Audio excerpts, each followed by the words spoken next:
So when you started university, what was the biggest surprise like that you did not expect? Like you got here and you probably had like a preconceived notion, and when you got here it was like, oh my god, I did not expect this.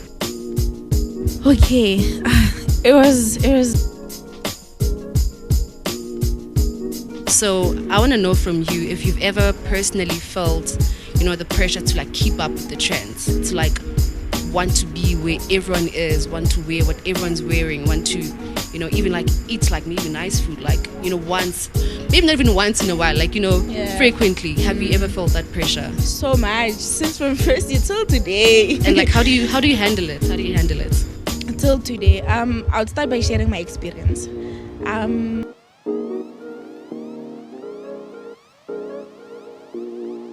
The pressure was too much from first year, second year, but I think in third year, that's when I was like, you know what, I really need to think of the cycle that I keep around me. Yeah, that's important. Because the pressure, it's becoming too much. Yeah.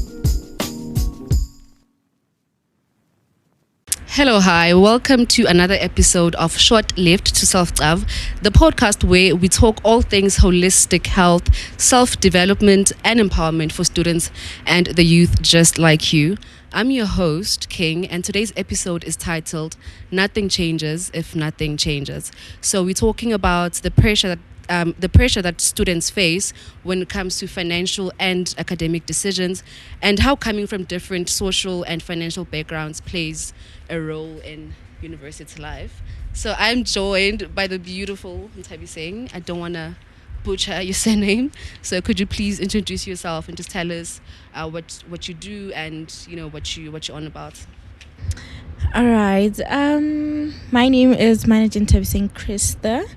I'm a fourth year student at Wits. I'm doing my final year in education, and then I'm majoring in life sciences and life orientation. And then from 2022 till today, I've also included sign language as part of my studies as well, because I think it's a good thing to learn. Yeah. For sure. And then, I come from Limpopo. Yes, I'm the first child from my mom and my dad. I have two siblings. Yeah, so after grade 12 from Oppenheimer, I just came to Vert straight, which was amazing / terrifying at the same time. I can imagine. So I just want to ask you, like, to basically start. Welcome to the show. Thank you for joining us, by the way. Thank you. So when you started university, what was the biggest surprise like that you did not expect? Like you got here and you probably had like a preconceived notion, and when you got here it was like, oh my god, I did not expect this. Okay, it was quite a ride actually, to be honest, since from first year. Like I said, I'm the first child from my mom, and I'm also the first one to actually come to university amongst my cousins and the rest of the family. Yeah. So coming here was actually, I was happy, but terrified at the same time because of the transitioning part mainly. I had a hard time transitioning from high school to university. As much as I went to a boarding school, and then having to be alone in boarding school and making my own decisions, that the environment is very different, because in here in Joburg varsity, like, it's a big space, a big environment. Now you're thinking, how am I gonna extend my how am I gonna extend myself into knowing people, socializing? It was quite terrifying. And then I would think and say, I thought university was gonna be fun. Is it not? I thought it was gonna be fun. I thought it was gonna be easy to transition to it, but I think that I would say that was my misconception, because it was not easy at all. Because I remember on some nights while studying, I would have panic attacks. Really? Yeah, I would have to call some of my friends that I went to high school with. They're also studying at VIT, to just come and calm me down, because I felt like the pressure was too much for me. I couldn't handle it. Yeah, but so far in first year, that was what I was going through. But after second year, third year till now, I mean, it's been okay. I think university, it's fun, but it has its own challenges like any other obviously. And I think like that brings me to my next question, right? the fun aspect of things. So we talked about, you expecting it to be easy, and when you get here, it's like it is nothing to what you expected. But what is that one thing that like stood out for you that I think kept you going, up to fourth year? I would say what kept me going till today is I think I would actually thank my mom for taking me to a boarding school. Yeah, because then in boarding school I had to think for myself, have to decide for myself. And I think when you come to varsity, not a lot of people have the privilege to be able to choose for themselves. I think, but they get to learn how to decide for themselves in certain situations. So I think the fun part of it was actually being able to identify within myself that, okay, you know what, I'm actually capable of deciding things for myself. And it's fun that way because I can choose to go to Griff today and then come back at 8. Nobody's going to question me. And then at the same time, I can choose not to go. I have that freedom. I think that's the fun part of it, where you get to have fun responsibly, so at the same time it's like less peer pressure, because you know how being alone is like. So just to get to like the cracks of what we're talking about today, right? So the student life isn't like a one size fits all. When you comes from a like home background, you come from a boarding school background, right? So some students are like fully supported financially, right? Which I think is like the core of what we're talking about today. Others are hustling through school, trying to find side hustles, which, are quite tricky, trying to find part-time jobs and everything like that. So now these realities, obviously, they often like affect academic performances. True. And mental health and the financial crisis, which I think everyone is like going through the most, when it comes to our country. So I want to ask you, like, in your experience, how much do you think financial backgrounds and social backgrounds affect students' lives in varsity? All right. Regarding this, I think it affects students so much. Because people or students end up sleeping at night and then thinking about, am I going to be financially excluded in the next term or in the next semester? So I think a family financial background, especially if you're coming from maybe middle class or I don't want to say poor, but in that level, it affects you so much, because now you come to, like you said, you mentioned people, we as students start to look for jobs, part-time jobs, and then now within that environment you sometimes can neglect your schoolwork.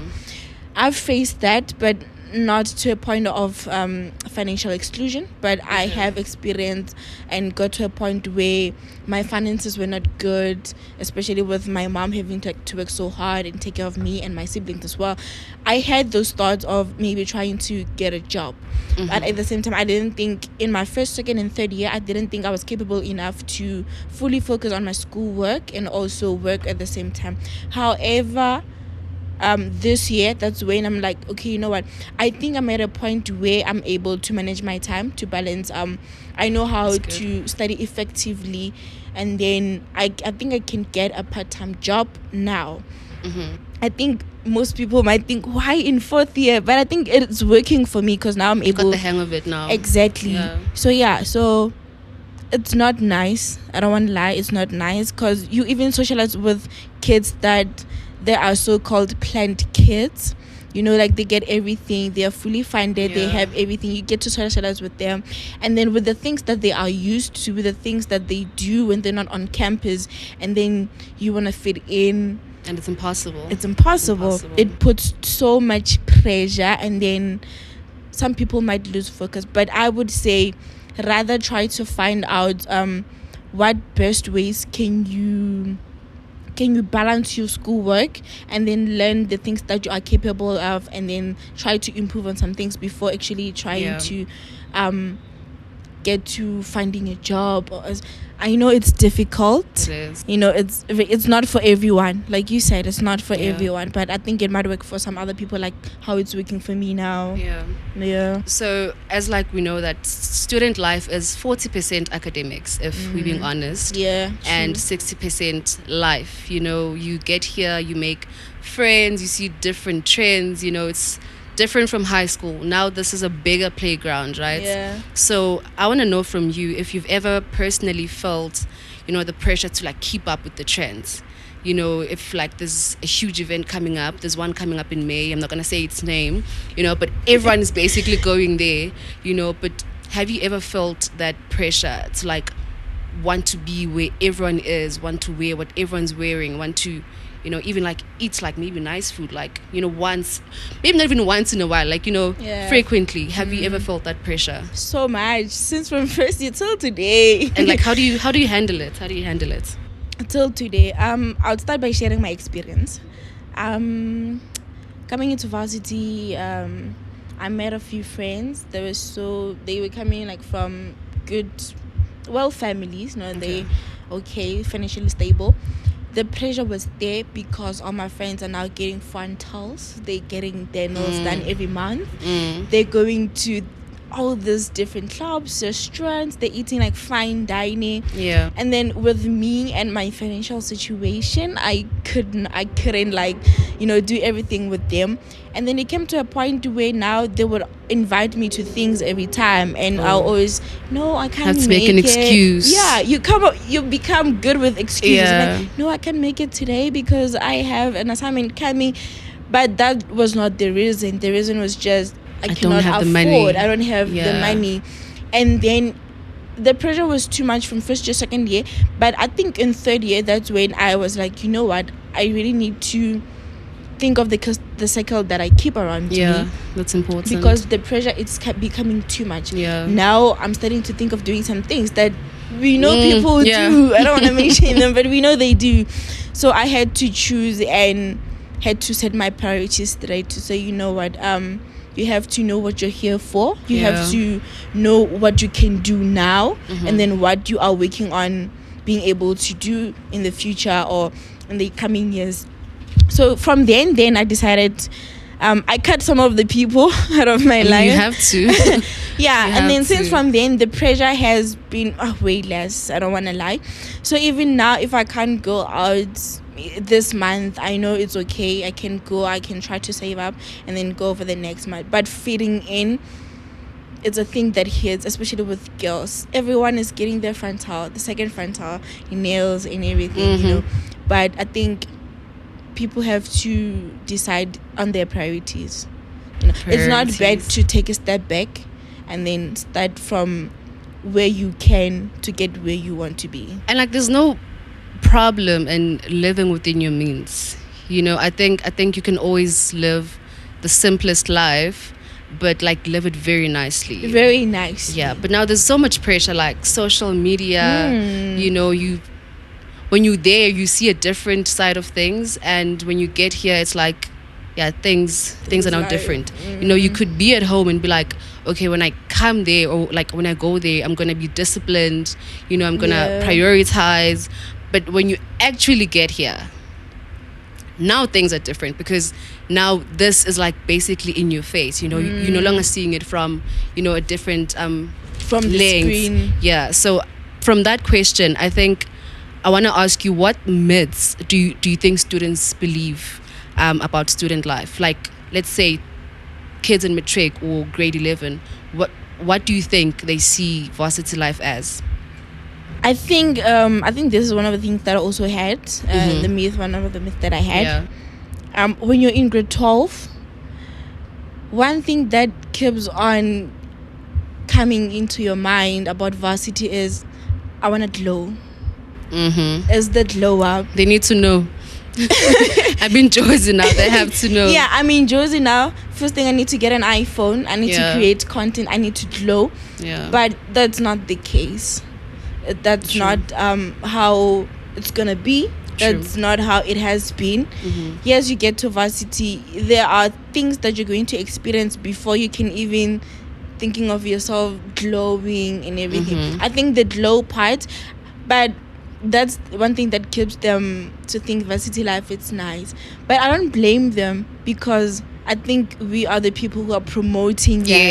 Yes. We do not share our struggles on social media about being students. We only show off.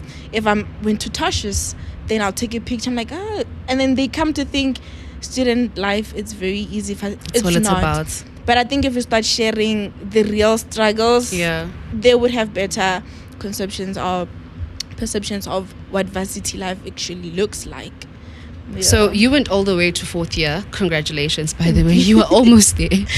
You are almost there. So I want to know, like, what keeps you focused when there's so much noise and pressure and comparison? You know, like we spoke about, like frontals and wanting, you know, to glow up. You know, I don't think it's something that stops, you know, in 1st year, or something that stops when you realize that your financial situation is different from like your peers and whatnot. So what keeps you focused? What keeps you grounded, you know, in keeping that noise, you know, out and focusing on what you actually here for? Okay, if I were to answer that question, I would think the first thing, it's the thought of my mom. Okay. Yeah. The thought of my mom, the thought of my siblings as well, because when I came to varsity, or how I've lived my life so far, it's that I would say I've been the key to a lot of things for most of the people in my family. And as the first child as well. Exactly. Yeah. So I've been the first key. I'm the one who has to open all the logs. Yeah. So with keeping up, I think I really had to think about how my siblings look up to me. And it does actually hit me when my little brother, he's also in boarding school as well. Yeah, my little brother, from primary till grade 8, he was a very naughty, mischievous kid. But when he got to grade 10, that's when he really expressed how he looked up to me. And then I was, you know what, okay, this person clearly saw the importance of changing their ways of life and how they look at school, and then focusing on how to become a better version of themselves because they look up to me. So I think that's one thing that kept me grounded, to say, you know what, frontals will come. Yeah, when it's time. When it's time, I'm gonna get there. Yes, I want them, but I think there are much better things to focus on. Frontals, you catch the lace is still showing, as much as they're saying that's so real. Lace way.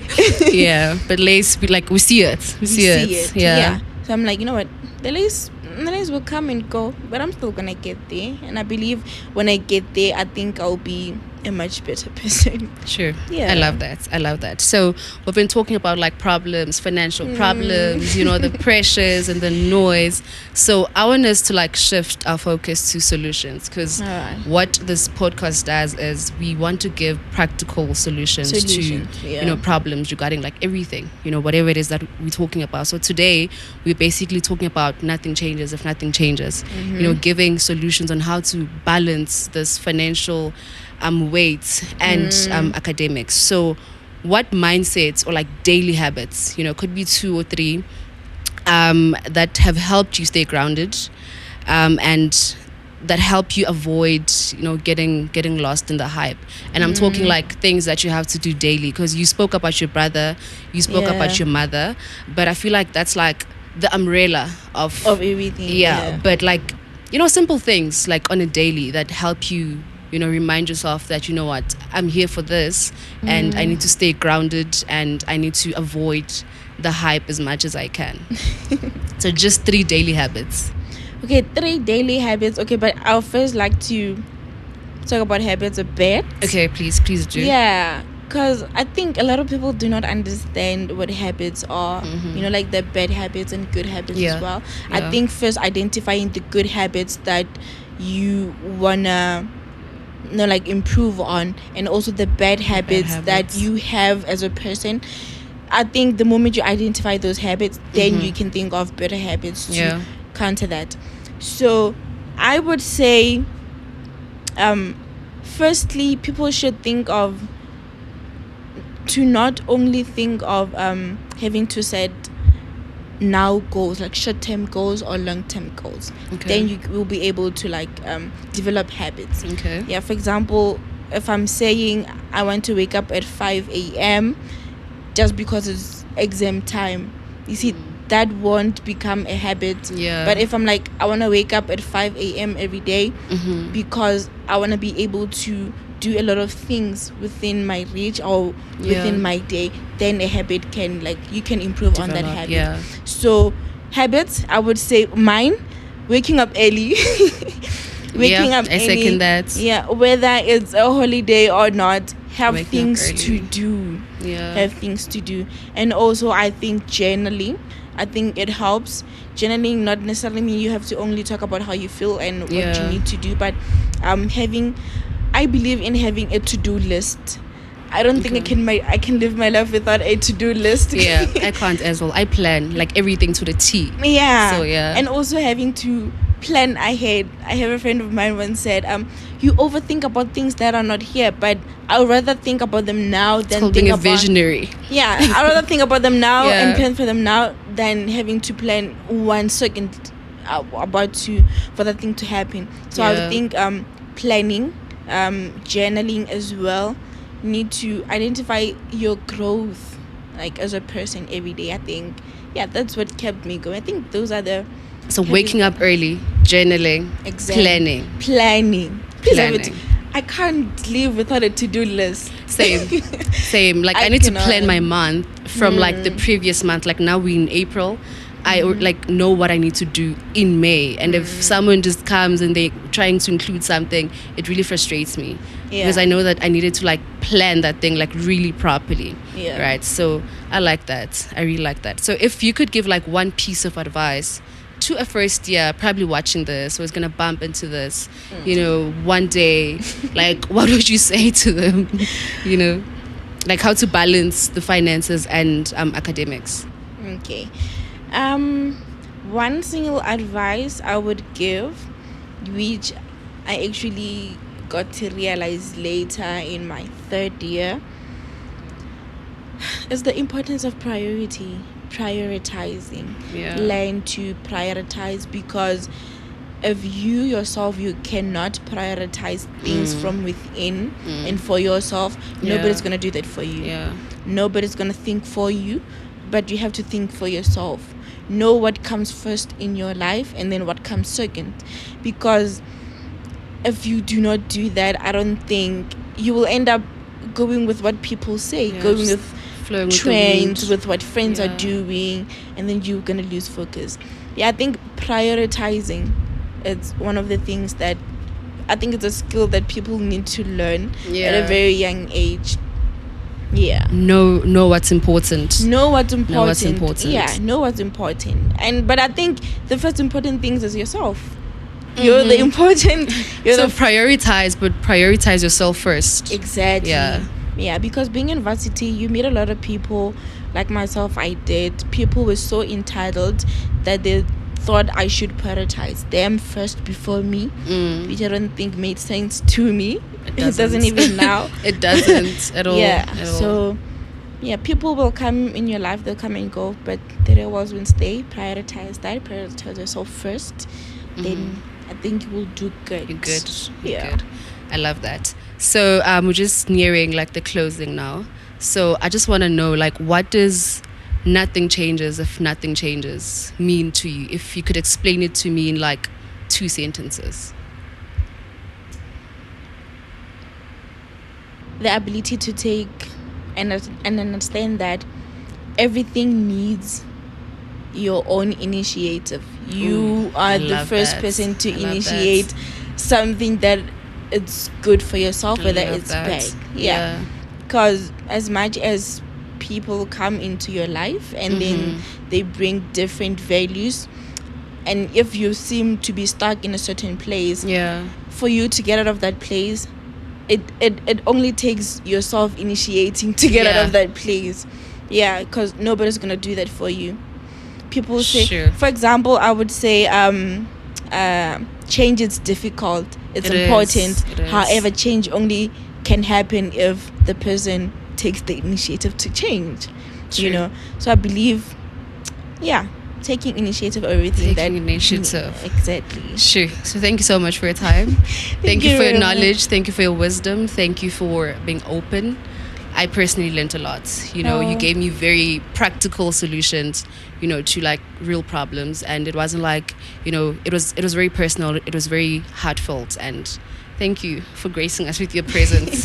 I'm today. honored as well. Thank to you be so here. much. Thank you. So we have the 5 tips segment. So just as we said in the beginning that we aim to give practical solutions to everyday problems. So today we're obviously talking about finances and academics and just balancing the two. So tip number 1 is accept your starting point. Your journey doesn't have to look like anyone else's. You are here in your own accord. You know why you're here. You know your dreams and your visions, and you know your reasons for being here. So accept where you're starting from.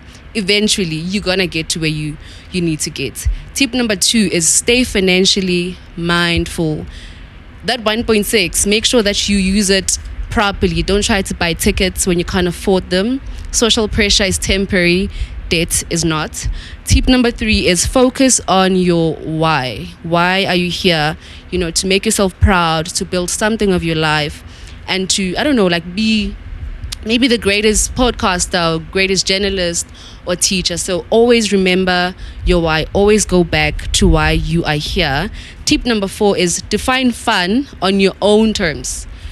Not everyone is a groovist. Not everyone likes movies. So try to limit your fun to your financial, pocket. And tip number 5, which is the last tip, small shifts create big changes. You don't have to overhaul everything at once. Small, smart moves eventually stack up over time. So that's it from me today. Thank you to our guest once again for joining us. And thank you for tuning in to Short Left to Self-Love. Stay safe, stay growing, and see you next time.